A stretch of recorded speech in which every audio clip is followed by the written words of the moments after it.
Continuamos con estas jornadas, quintas jornadas académicas de Abecedario Solidario, en este caso la edición 2018, La mente, un lugar de encuentro.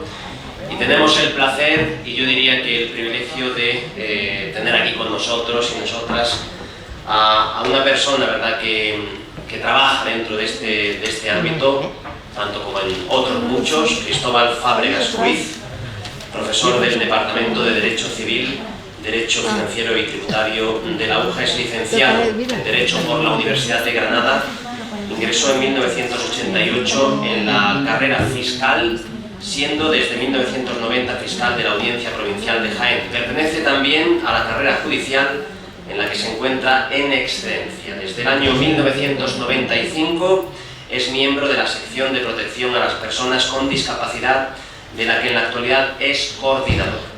Es también delegado del fiscal de Sala de Extranjería en la Fiscalía de Jaén. Ha sido profesor asociado de Derecho Civil de nuestra universidad y profesor visitante de la Escuela Judicial de Barcelona, y es profesor de formación inicial para fiscales y continuada, mejor dicho, de jueces y fiscales. Miembros, entre otras instituciones, del Foro Andaluz de Investigación sobre el Bienestar Mental, la Red Internacional para el Desarrollo de los Adultos Mayores, el Instituto Universitario para el Desarrollo del Derecho de Familia en España, el Grupo Europeo de Magistrados por la Mediación y diversos grupos universitarios de investigación, y además colabora con entidades dedicadas al mundo de la discapacidad, como la Fundación Aequitas Jienense de Tutela. Participa como profesor en diferentes másters y cursos de posgrado sobre discapacitados, extranjería y protección de menores, habiendo impartido casi un centenar de conferencias a lo largo de toda España. Asimismo, es autor de más de 50 publicaciones entre libros y artículos, sobre todo relativas a extranjería y derecho de familia, en concreto protección de menores, con una especial dedicación a los menores inmigrantes no acompañados y también centrados en personas con discapacidad. Cristóbal Fábregas Ruiz, un placer. Bueno, buenos días a todos. Yo estoy en casa, salen muchas cosas ahí, pero en el fondo estoy en casa, porque soy colaborador de Unirradio desde hace ya casi 6 años, porque soy socio de APAI, y entonces pues yo, no sé, estoy aquí, no sé cómo aburrir ya de verme, puesto que siempre procuro acudir a este tipo de cosas porque me siento parte de vuestra lucha, de vuestra actividad, por muchos motivos que no vienen al caso. Le comentaba yo antes al compañero que hoy estoy de huelga, como fiscal estoy de huelga, y cuando está de huelga no puede trabajar, no estoy trabajando, yo estoy aquí de activista. Bien, el título de mi conferencia es el enfermo mental o la persona con enfermedad mental como sujeto de derecho. Esto que en principio puede parecer que es no decir nada, es decir mucho. Y es decir mucho porque tradicionalmente cuando nos hemos acercado a la persona con enfermedad mental desde todas las instituciones y de todos los profesionales, nos hemos acercado a ella como un objeto. Muchas veces no nos ha interesado lo que ellos piensan, lo que ellos sienten, cómo lo viven ellos. Nos acercamos como médicos que ponemos un tratamiento sin pensar en lo que ellos desean. Nos acercamos como juristas que entramos en ese hoy, pensamos que terrible instituto de la incapacitación, de modificar la capacidad, de privarles de una serie de derechos que tenemos todos. Nos acercamos desde el punto de tomar decisiones por ellos, pero sin tener en cuenta a ellos. Y eso en derecho es un objeto, no es un sujeto. Y siempre nos hemos acercado a la persona con enfermedad mental como objeto, y además, y hay que decirlo por qué no, porque de ahí viene gran parte de una de las cosas que más nos afecta, que es el estigma, como un objeto peligroso. Algo o alguien que es peligroso para la sociedad. Yo recuerdo, ahora que estoy en la universidad, como sabedor de que yo llevo en este mundo desde hace 30 años, venían profesores porque me decían que tenían un alumno o una alumna en primera fila decían que es muy raro. Es muy raro, hace cosas muy raras, hace gestos, se mueve, se tal. Creo que tiene algo. Y tanto yo como los compañeros tenemos miedo. Digo, ¿miedo de qué tenéis miedo? ¿Ha hecho algo? ¿Se ha puesto gritado, ha tenido una piedra? ¿O ha agredido? No, solo que hace cosas raras. Bueno, pues entonces, ¿de qué tenéis miedo? ¿Qué situación de miedo? No tenía alumnos, porque yo tenía alumnos que se me han dormido en primera fila y se han hecho una siesta. Y yo también me he dormido cuando soy alumno. Y a veces cuando las conferencias se ponen peñazos, me duermo en primera fila. Y nadie ha dicho que yo soy peligroso porque me duermo. El tema del estigma es terrible y es algo que nos afecta. Nos afecta y lo vemos por la calle, lo vemos en todas nuestras actividades. Bueno, pues eso es porque encima un objeto peligroso. Sorprendentemente esa gente no sabe que el primer sanatorio psiquiátrico, y yo lo he dicho muchas veces, que se crea en Europa, que hay quien dice que fue el de Valencia, el sanatorio de los inocentes, no se creó para proteger a los normales de los enfermos mentales, sino para proteger a los enfermos mentales de los normales. Cuenta la historia como Pedro Llofré, tras salir, que era un sacerdote mercedario, tras salir de dar misa en la Catedral de Valencia, ve como un grupo de gente apedrea a un pobre enfermo. Y se da cuenta de que esta gente hay que protegerlo de los normales. Porque los peligrosos al final somos los normales. Y eso es lo que nos dice la experiencia, ¿no? Nos dice la experiencia que el nivel de peligro de una persona normal es superior que el que tiene un enfermo mental. No son niveles mucho más grandes. Claro, si tenemos y cogemos personas con trastornos de personalidad normales, pero no con enfermedad mental, y lo metemos en el saco, al final todos estamos en el saco. Ya sabéis lo que dice, 1 de cada 4, ¿no? O más de 1 de cada 4. ¿Qué quiere decir con esto? Que el paso de considerar al enfermo mental objeto a considerarlo sujeto, que es lo que ahora significa, puede parecer que es un paso muy pequeño, pero es un paso grandioso.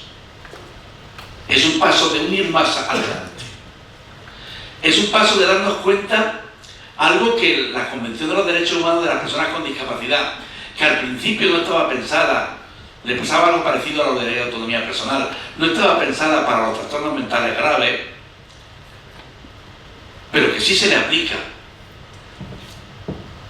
Llama lo que llama es transformar a la persona que antes llamábamos loco, esquizofrénico, bipolar, en una persona con esquizofrenia, en una persona con trastorno bipolar, en una persona con la enfermedad que tenga. Yo recuerdo una anécdota que me contaron a mí hace 30 años. Cuando yo empecé a llevar esto y se me vino un mundo encima, yo no conocía la enfermedad mental.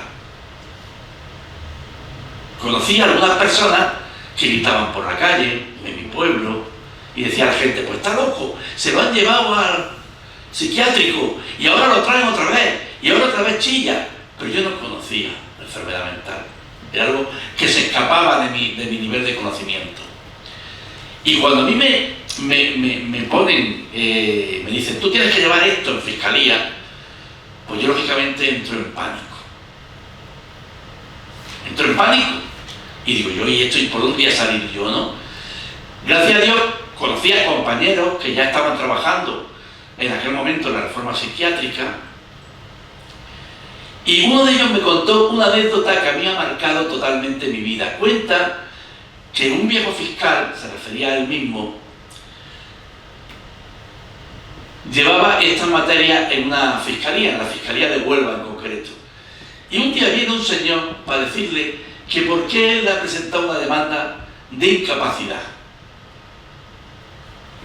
El fiscal habla con este señor un rato Y dice, uy, pues parece que este personaje es normal, tiene una conversación normal, es agradable, es educado, sabe lo que me está contando. Dice, bueno, voy a ver el expediente. Se pone a ver el expediente, se pone las gafitas hasta de cerca, que ya se ponen los, ¿no? La gente de edad empieza a mirar y dice, claro, es que usted es esquizofrénico paranoide. Y aquel buen hombre le contestó, perdone usted, señor fiscal, yo no soy esquizofrénico paranoide. Yo lo que soy es fontanero y a veces me pongo malito. Es decir, ese concepto, yo soy una persona como cualquiera, a uno le da un ataque de diabetes, le da un coma diabético y lo llevamos al hospital. Una persona tiene una esquizofrenia paranoide, puede tener una crisis de agitación y se va al hospital. Como todo hijo de vecino.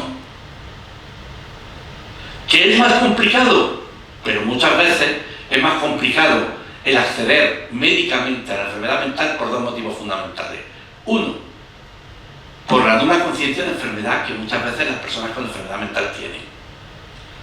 Pero fundamentalmente, ante todo y sobre todo, precisamente por algo que no les corresponde a ellos, sino que es el entorno, es el estigma, es el buscar mecanismos medicamentosos o químicos únicamente cuando la enfermedad mental requiere una intervención social muy importante, y lo sabemos todos.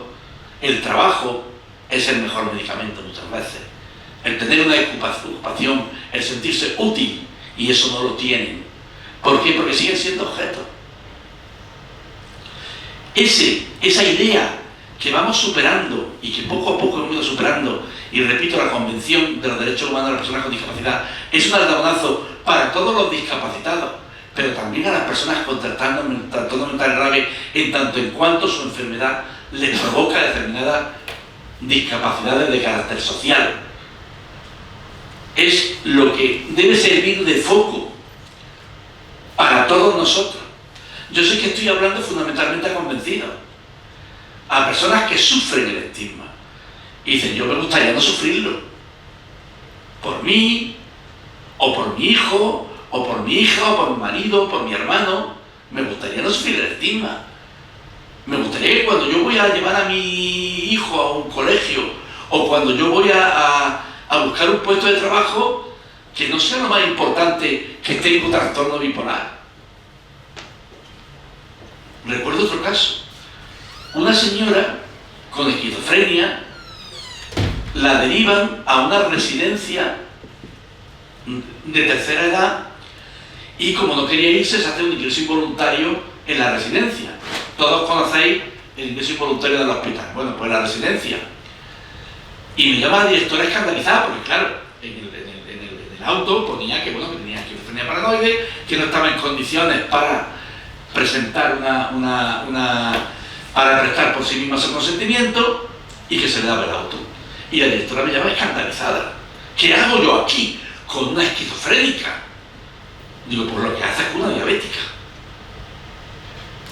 Esa señora había tenido un ingreso en el año 67.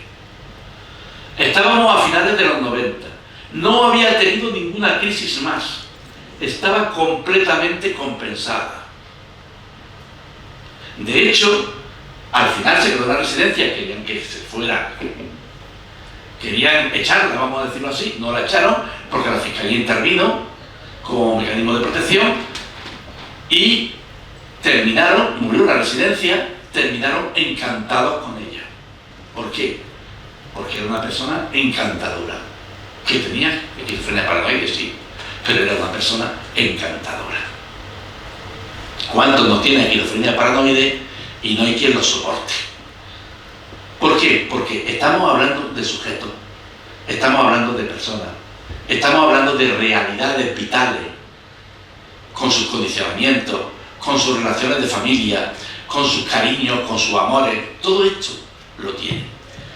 Y una vez que llegamos a la conclusión de que las personas con trastorno mental grave, o las personas con enfermedad mental, yo sé que muchos viven la palabra loco como algo despectivo, ¿no?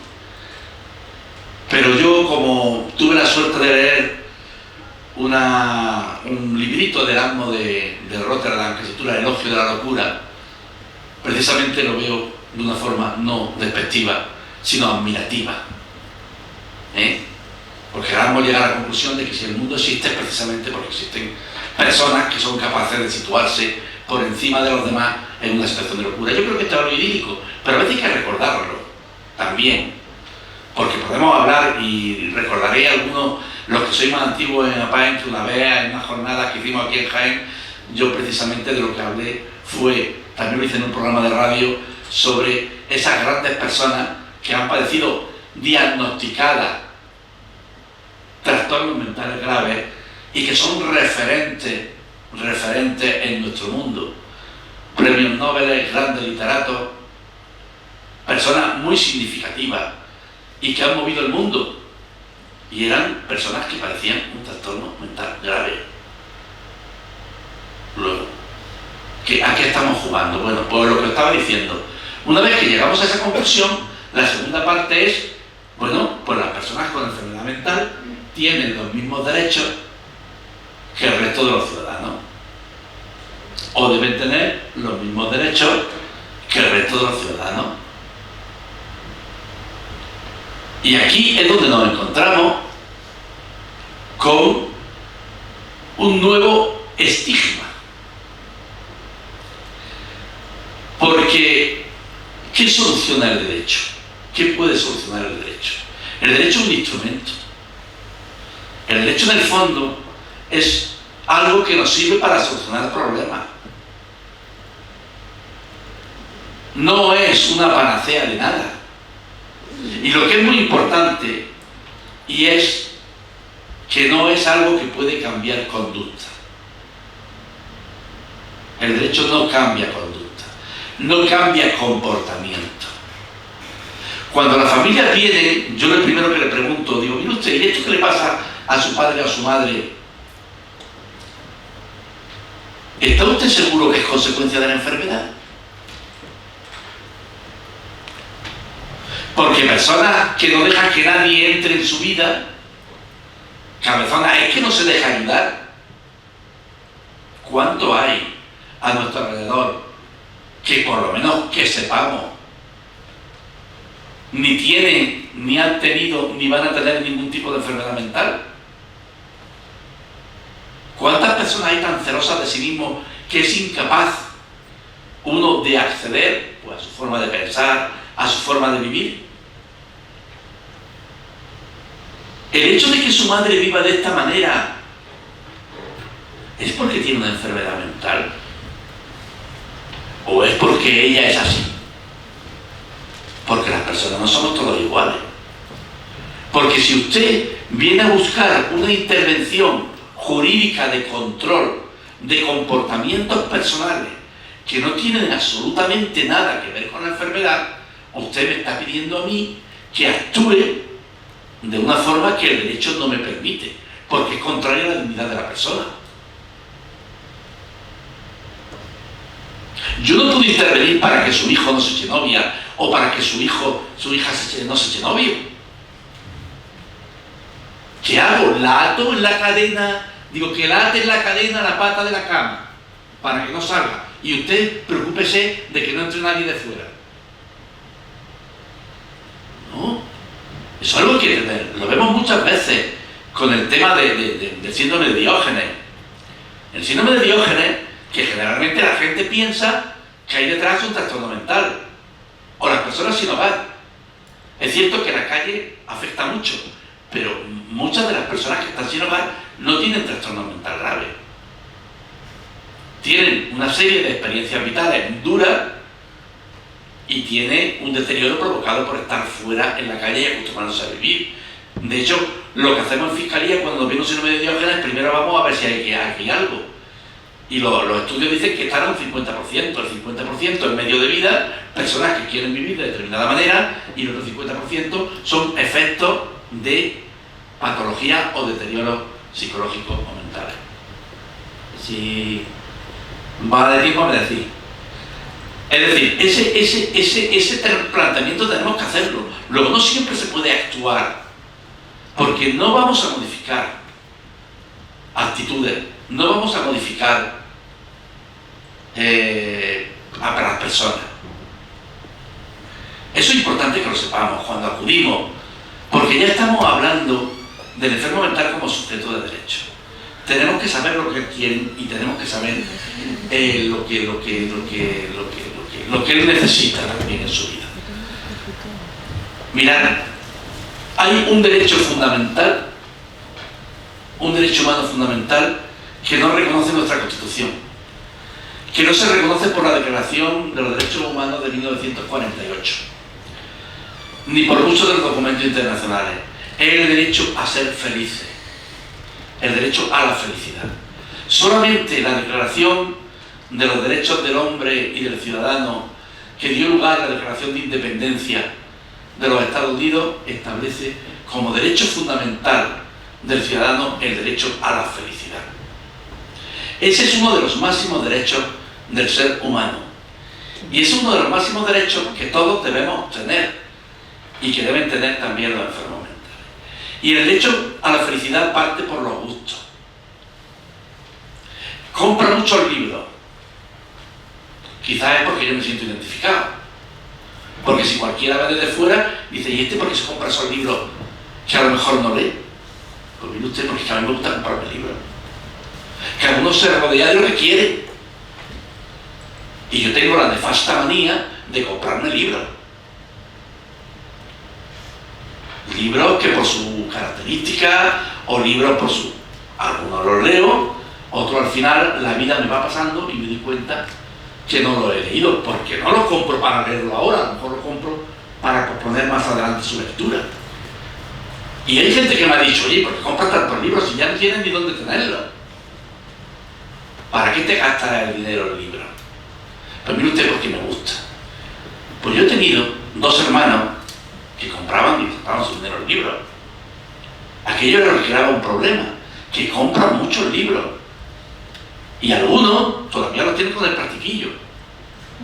Bien, la pregunta es, ¿tienen dinero para comprárselo? Sí. ¿Es suyo? Sí. ¿Tienen problemas de atender su agua, su luz, su casa, su comida por comprar libros? No, no, no. Entonces, es que no está bien porque tiene antecedentes psiquiátricos. Comprar libros, efecto directo de tener trastorno mental grave. Si yo tengo vida controlada, yo me gasto el dinero. ¿A quién le hago daño yo comprando libros? Estoy planteando casos que se han dado en realidad, es decir, que ha habido gente con ese tipo de pretensiones. O con una demanda de incapacidad que tuvimos, que es que se gasta todo. Una persona que cobraba 800 euros mensuales, 800 euros mensuales, vivía, no tenía duda y ahorraba todos los meses 25 euros. Yo dije, ¿qué problema hay? Si está perfectamente controlada las cuentas. No, porque tiene que ahorrar más. Y lo dijo usted, ¿no? Un hermano que, bueno, supongo que estaría pensando en el evento hereditario, estaría pensando en su propia perspectiva de vida. Hay gente que es ahorradora y sabemos que siempre tiene que tener una esa en el banco, tiene que tener una pequeña cantidad porque si no se pone muy nervioso. Y hay otro que todo lo que pilla lo bota. Vive, no tiene problemas. Pero y bueno, 800 euros tampoco para tirar cohetes. Es que si me dicen gana 4.000 euros y va llevándolo por allí. O el tema de los animales, hay gente que coge muchos animales. También debe ser un criterio determinante de poseer un trastorno mental grave. ¿Qué pasa? Que cuando una persona no posee trastorno mental grave, tiene sus animales vacunados, comidos, limpitos, pues no pasa nada. Pero es como esa persona tenga un trastorno mental grave. Entonces eso ya es, aunque los tengan limpitos, vacunados, no ladren, ya es un problema de manifestación de la enfermedad. ¿Qué es realmente lo que proviene de la enfermedad y lo que no? Porque hay cosas que simplemente no hay que intervenir y hay cosas que hay que atacar. Y voy a terminar ya, porque para que sea un poco media hora, voy a terminar ya No quería hablar, porque esto además es un abecedario solidario. Aquí no estamos para contarnos historias, sino que estamos para tocarnos el corazón. Que para eso Julio hace mucho tiempo ya se inventó este invento con Cruz Roja, ¿no? Fue con Cruz Roja. Esto es un abecedario solidario, se trata de tocar el corazón, pero el derecho a veces también tiene sus razones, ¿no? Hay una autora de Derecho Civil que escribió un libro que se llamaba La copla sabe de leyes y que hacía un estudio del derecho desde el punto de vista de la copla española. Y eso le dio para un libro, y yo creo que le podría haber dado para una enciclopedia, porque la copla sabe de leyes, el corazón sabe de leyes, ¿no? Y el derecho puede actuar, pero el derecho solamente puede actuar apoyando derechos fundamentales.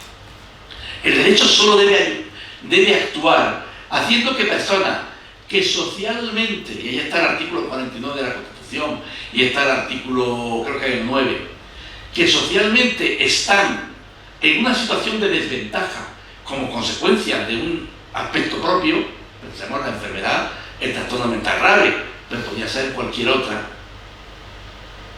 El derecho debe actuar para que esas personas puedan vivir y puedan alcanzar su felicidad exactamente igual que las personas que no tienen ese trastorno, ¿no? Esa enfermedad mental o ese trastorno mental grave o ese trastorno de conducta o lo que sea. El derecho está para apoyarlo, para apoyarlo. Hay otras cosas que son elementos sociales. El derecho debe reconocer y debe crear mecanismos para que las personas con trastorno mental grave puedan acceder al trabajo en unas condiciones dignas y en condiciones de igualdad con los demás. Pero el derecho no va a cambiar la sociedad. Y como el derecho no va a cambiar la sociedad, el derecho que puede es presionar a través de ayuda, ayudar, dar salida. La sociedad tiene que cambiar por otros mecanismos. Y ahí es muy importante también la labor de las asociaciones y es muy importante también la intervención social de las instituciones. Porque tampoco el derecho puede actuar para resolver problemas sociales. Puede actuar para apoyar. Pero hay que buscar mecanismos que facilite la vida autónoma de las personas con trastorno mental grave con garantía y que facilite para tener una vida autónoma la posibilidad de desarrollarse profesionalmente a las personas con enfermedad mental. Si no conseguimos eso, podemos poner 1000 leyes, podemos poner incapacitar, nombrar tutor, hacer ingresos involuntarios, de puerta giratoria, podemos hacer lo que queramos, que el problema seguirá siendo el mismo. Y hay una responsabilidad por parte de la sociedad en acabar con el estigma. El estigma, para mí ahora mismo, yo creo que además FEAFE ahora mismo está incidiendo mucho en la cuestión del estigma, porque ahora mismo yo creo que el enemigo a batir es fundamentalmente el enemigo del estigma. No olvidemos que FEAFE tiene un presidente con trastorno mental grave. ¿Por qué? Porque pueden hacerlo.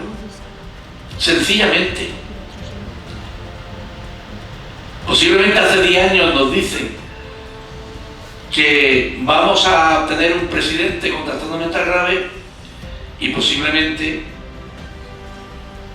nos hubiéramos echado mano a la cabeza más de uno. Hoy sabemos que pueden hacerlo. Hoy sabemos que son sujetos en la sociedad y por lo tanto sujetos de derecho. Muchas gracias.